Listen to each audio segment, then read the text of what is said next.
Hello there, everyone, and welcome back to the Overcome Yourself podcast, or I titled it Overcome Yourself, the podcast.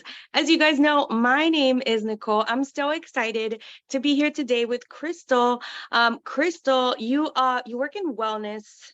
Take it away. I don't want to butcher what it is that you do, so take it away. Let us know a little bit about your background and how you help your clients today. Thank you. Thank you so much for having me. It's great to be here. My name is Krystal Longmire, and I am a personalized wellness architect. And I created that title, I guess, because I feel like there's so many people in the space today that are just regurgitating information. They aren't really, they're just giving you blanket stuff, and it's not really what each individual person needs. Every body, every physical human is completely differently made, and what's best for you might not be best for me, or vice versa. And so I started wanting to get more personal with people and find out what's actually going to work best for them versus like, oh, you should eat this or take this or drink this or try this meditation. And I got into that because I actually had experienced several challenges with the mental health space and the physical health space on my own prior to that. I actually worked at a gym for 10 years, and I was not the healthiest version of myself when I worked at the gym. I was actually really financially unstable. I had a lot of negative limiting beliefs that were really keeping me stuck. And I felt like I was just going to be stuck in that cycle forever. And I started to try to get myself out of that by joining the military at 29 years old, because I was completely living paycheck to paycheck, or even like I had to decide bills or food or gas, and nothing all got paid at once. It was very much a challenging point. And emotionally, I was kind of out of balance in every way that one could be, using, all these crutches to manage my emotional wellness, not really focusing on myself, not understanding how to even do that because no one teaches you. And as a result, my physical health suffered. So I was like 70 pounds overweight, and I'm working at a gym teaching people like, hey, get a gym membership and be healthy. And I was working out, but it wasn't really doing what it needs to do for my body because nobody was teaching me what to eat. Nobody was giving me a guideline that was actually something that was specifically for me. And emotionally and mentally, I was kind of all over the place. And how I got to the next level, is a series of events that occurred, but, that's kind of how I started, or where I started and where I'm at now. And it's definitely night and day difference from former me, if you will. Yes. And sometimes we don't realize that even stress, right? Stress, there's like a chemical reaction that's happening inside of our body. So when we get stressed, when we allow ourselves to maintain those stressful thought patterns, right? Because we ask ourselves these questions that are leading us down these stressful rabbit holes.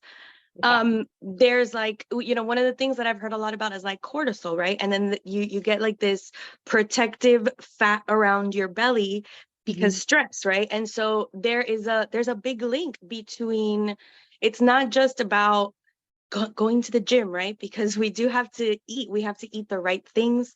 One of the things that that I'm working on is actually eating more. I wasn't eating enough. And so learning how to eat the right things so that you can eat more to give your body the things that it needs so you can work out. Because if you're exhausted, you can't work out. Like it's basic math, right? Like you just don't have the energy in you. And so it is like this very interesting balancing act where we do have to learn how to manage all of those areas. And another thing is there's a correlation between money and happiness, only up to a certain point, right? Up until the point where we can pay our bills. And so if that basic need is not met, if we're not at least meeting that level where we have the things we need, we have a roof over our head, we have food coming in, right? Then our happiness is going to be affected by our money. Once we reach that level, that stuff is taken care of. Well, now we can focus energy on other things. So okay, that's just a lot that I've gotten from the things that you just said. So take us a little bit into that background, that series of events. How did you take control of the stress? How did you get from there to where you are now, where you're actually helping in wellness versus skinny, right? Oh my gosh, totally. And Yeah. So the first thing that happened was I joined the military, and I Mhm. joined the military because, like you said, I was in this state of unhappiness. I was broke for like 6 years, and my goal in life was to not struggle. Like my big goal, like if I could just not struggle, then I made it. That's how I felt. And looking back on that now, like it almost makes me a little emotional because there's so many people right now that are in that same space, especially with the state of the economy. And after I joined the military, I thought it was going to solve all my problems because, you go to a recruiter and they tell you, oh, we're going to pay all your student loan debt, and, we're going to take care of this, that, and the other. And, it gave me this big, like, doe-eyed dream of, oh, I'm going to be a better leader, and it's going to change the trajectory of my life. And it did teach me some things. And I did have an interesting experience that I won't go too much in depth in, but it was very educational. I did learn things. I did become a better leader. And I actually finished my contract 4 years in because of an injury. And around that time, I had also met my now husband at the gym that we were working at. I'd hired him, and he was so good at sales that when I joined the military and went back to school to make myself a part-time employee, that gave him the opportunity that he should have had before, because he was actually promoted to my boss. So I hired him, and then I demoted myself as a result of my path.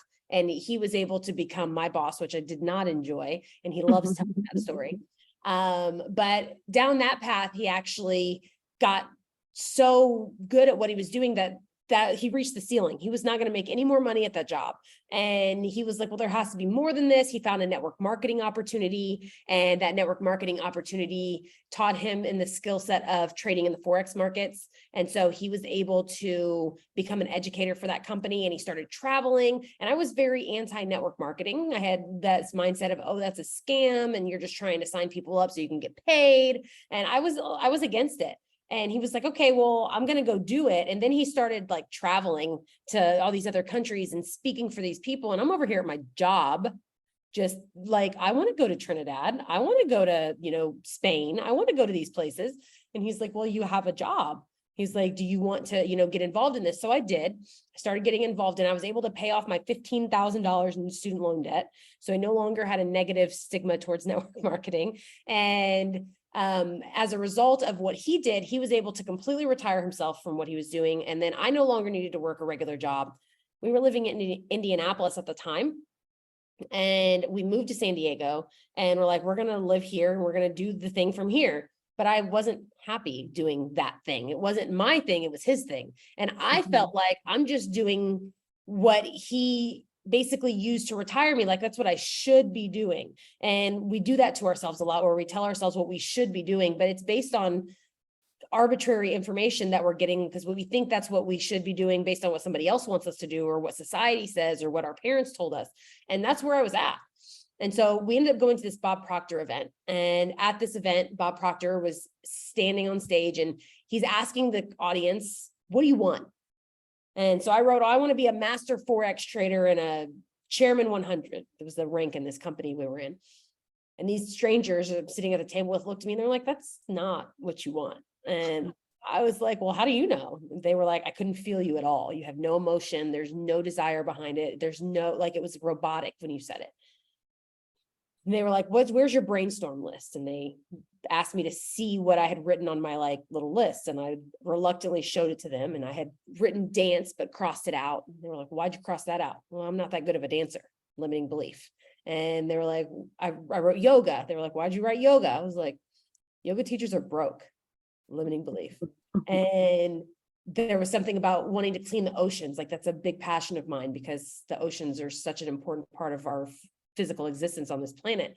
And they're like, well, why'd you cross that out? It's like, well, the ocean's massive. People are literally destroying it every single day. I have no idea how just little old me is going to do something about that. Limiting belief. And so that's how I actually got into wellness, was at this event. I rewired what I wanted, wrote it down what I actually wanted. And then after months and months of wanting to, I finally messaged the teacher I had been working with and was like, okay, how much is yoga teacher training? And she told me, and I sent her a payment right then. And I had been looking at the flyer for that every single day that I went to the gym for the entire time I lived in California, and at the yoga studio I lived at in Indianapolis for over a year, but not believing in my own abilities or thinking that yoga teachers were broke stopped me from actually taking that step. And it was like the door that opened to this whole world of like holistic mental health and wellness. And I started studying and getting certified in everything I could get my hands on after that. That's so cool. That is amazing. And then in that came did you drop weight? Did you get healthier in that? Was that a part of it when the stress relieved? Did that make it easier for you? Can you tell us a little bit about that? Was that even, did you just stop paying attention? Yeah, no, I didn't necessarily. I did stop paying attention to the weight and started more paying attention to like how I felt. And as a result of that, I did drop like a lot of weight. My body was shaped. I had strength. I was doing strength training and yoga. I was meditating on a regular basis. I was practicing gratitude. I was journaling. I was reading personal development books. I was completely changing the entire trajectory of my whole programming that I had been living in for the last 34 years at that point. And so there were a lot of different things that changed. My opinion of myself was definitely one of them. And I think I ended up getting down to 150, which my prior weight was like challenging to get below 185.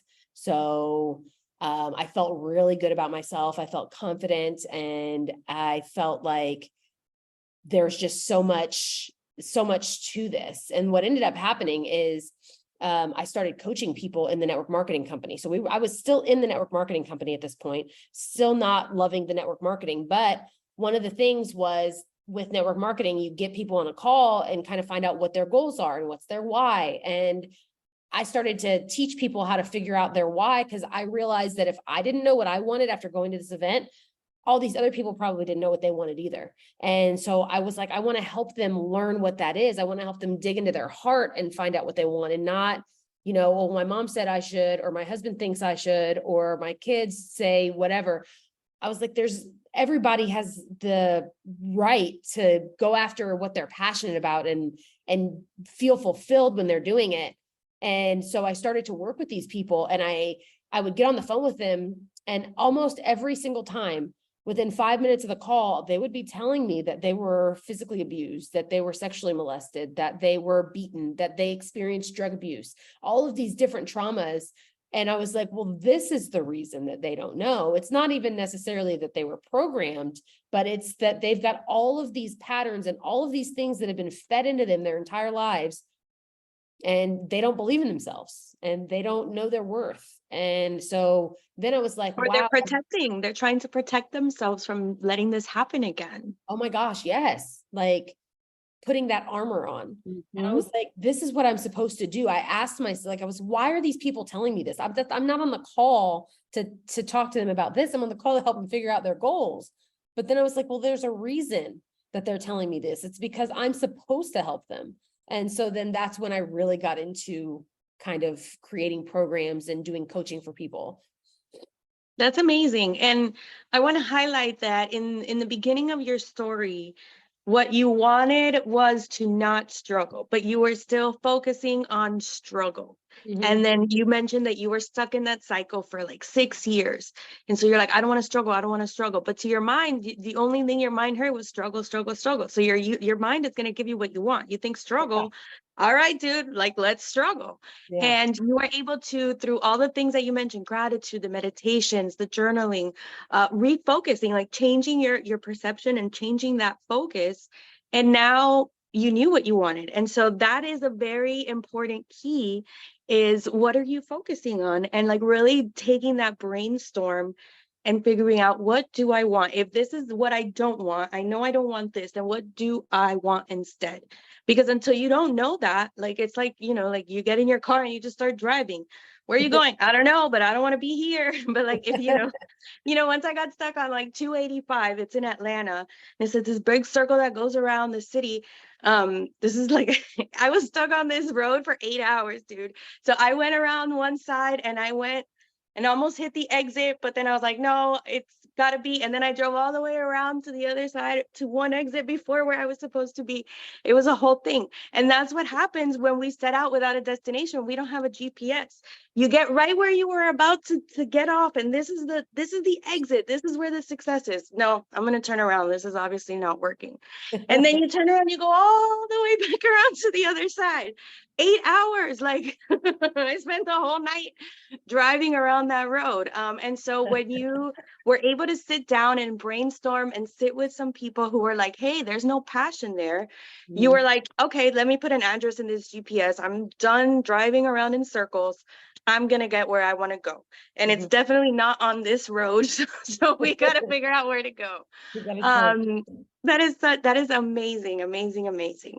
So talk to us a little bit about how you help your clients, because I know you have a free gift that you mentioned that you would love to give our audience. So can you tell us about that and how it fits into how you help your clients now? Yes. So the free gift that I have is actually something that I feel like everybody can benefit from, because I feel like whether it's a condition that we've been diagnosed with, or it's just something that happens every once in a while when we're overwhelmed, which can be a lot more for some people than others, we all have some kind of anxiety that we experience. And so I created a free anxiety management guide to help you overcome, whether it's something that's debilitating for you on a regular basis, or whether it's just like, okay, I feel anxious right now. I want to calm this down so that I can focus on my day. And that's one of the things that I typically try to incorporate in my healing sessions. So I work with people one-on-one via healing sessions, health coaching, and life coaching. And the difference between those is that healing sessions are more for like the mental, emotional wellness. Maybe there's a pattern that the person is repeating that they want to stop repeating, or maybe they don't realize that they are in a pattern, but they are just not happy and they're over it. Or they struggle emotionally, or they know they have anxiety, or they want just to feel better emotionally. They just want to feel good. Then I typically work with them and just try and help them realize their own patterns. So I don't actually, I used to call myself a healer, and I feel like that's kind of a misnomer, because a healer is someone that facilitates healing for other people to heal themselves. But in the name, it kind of indicates that like, I'm going to lay hands on someone and then like they're going to be healed. And that's not necessarily what I believe I do, or what any healer actually does. They're actually just facilitating. And then on the nutrition side, I work with people that have psoriasis or any autoimmune disease, Crohn's disease, digestive challenges, maybe leaky gut, gluten intolerance, which I found out that I also have, or Hashimoto's, or just anything. They've gone to the doctor and the doctor's like, okay, well, there's nothing wrong with you. So, bye. Or giving them a pill, and the pill's like maybe causing other challenges.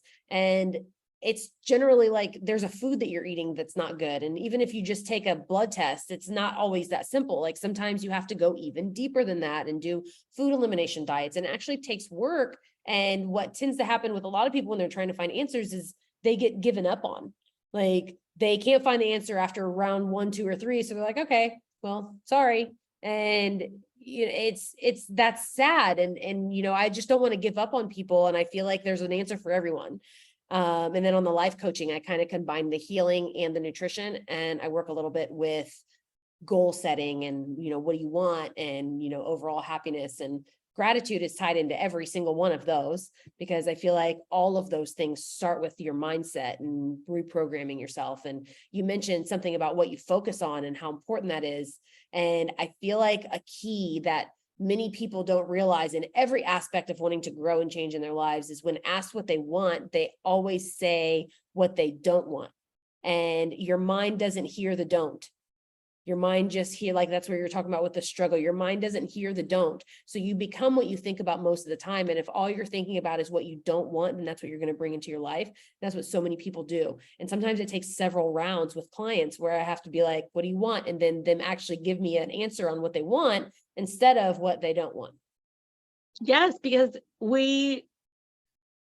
sometimes we limit ourselves from dreaming. And if we think about the things that we want and we're miserable and we have this job and we can't do it. You're like, oh, I feel bad thinking about this. I just need to focus on this so that I can do it because this is the plan. And then somebody is like, well, what do you actually want? And you're like, I don't know. I don't know. I haven't thought about that because I've been thinking about work and I've been thinking about filing this and I've been thinking about the kids and I got to take them to soccer practice and then I got to get to bed at a decent hour and then there's the show and blah, blah, blah. So I haven't even thought about that. Like what vacation, like what? No. Yeah, Right. absolutely. Yes. So I absolutely love that. I love how you facilitate that. I mean, I help people with their businesses, with their online businesses, but it's the foundations. Like just like you work with people on those foundations, we talk about very similar things. I start with gratitude. Like if that's how I teach my clients, I'm like, you change your perspective by focusing on gratitude. Mhm. Yes, this sucks, but what can I be grateful for right now?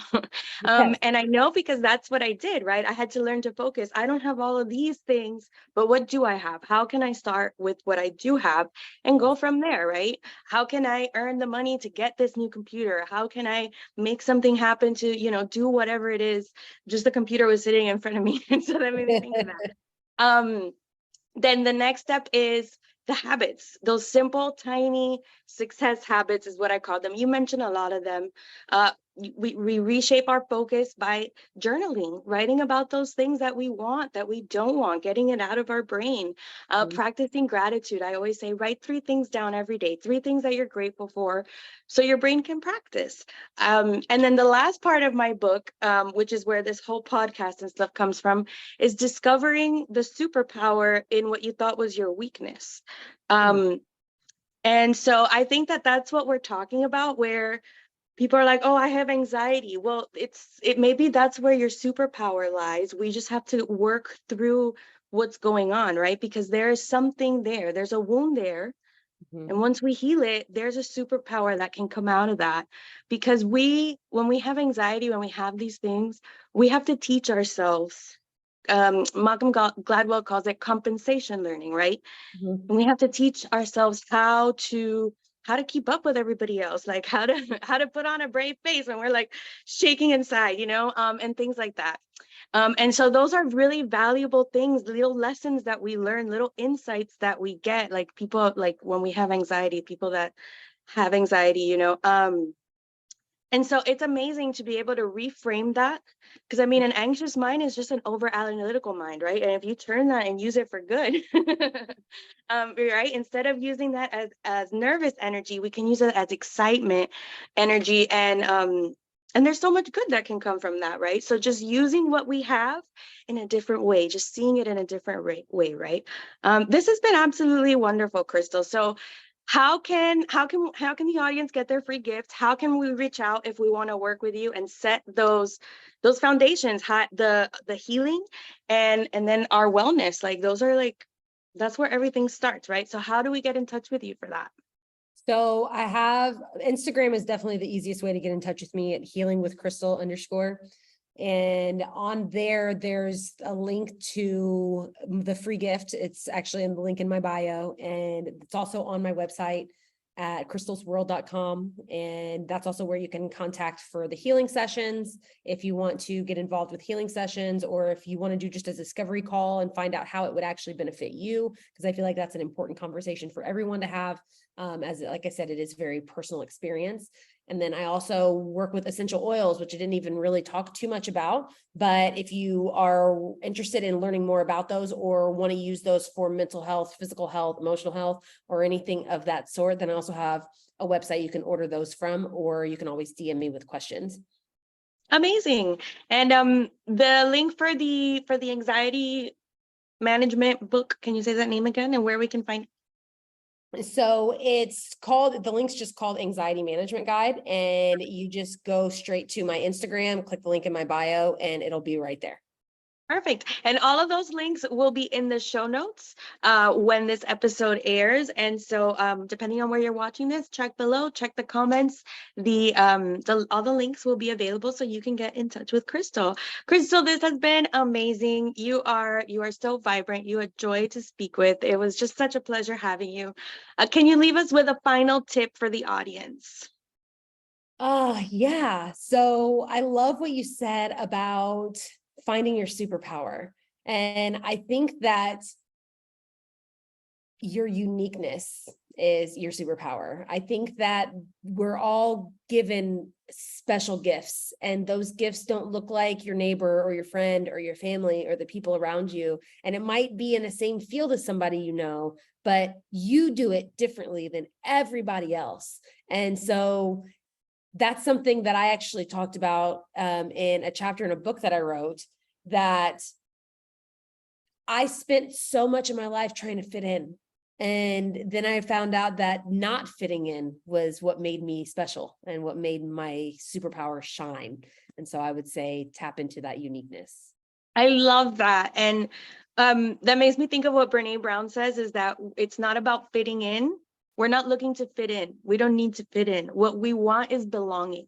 And we belong the way that we are. We don't have to fit in to belong. So when we are ourselves, we belong to each other, right? And to our world, to our friends, to our family. And so we don't have to fit in. I love that so, so, so much, Krystal. This has been amazing. Thank you so much for being here with us. And I guess until next time, I will see you on the World Wide Web. We will see you guys next time. Thanks for being here. Let us know if you have any questions, reach out to us, and we'll see you next time. Bye. Thank you.